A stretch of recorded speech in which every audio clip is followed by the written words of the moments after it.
يقول: أحب امرأة حبا عفيفا وأخاف أنها لن تكون من نصيبي أو تكون هناك عوائق، فهل هناك دعاء يغير الأقدار؟ على كل حال ادعو الله تبارك وتعالى أنها تكون من نصيبك إن كانت خيرا لك. قيد.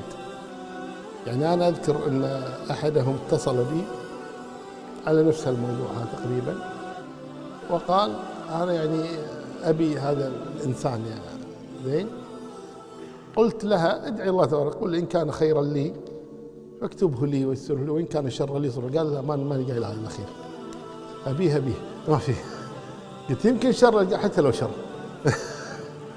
هذا جنون حقيقة، يعني هذا جنون.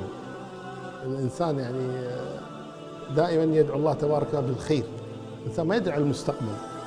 أحيانا الإنسان يطلب الشيء وهو يكون شرا له. الإنسان دائما يطلب الخير، يسأل الله الخير سبحانه وتعالى، مو بس يسأل الله اللي هو يبيه. فقل: ادعو الله إن كانت هذه المرأة خيرا لي في ديني ودنياي وعاجل أمري وآجله فاقدرها لي ويسرها لي. زين.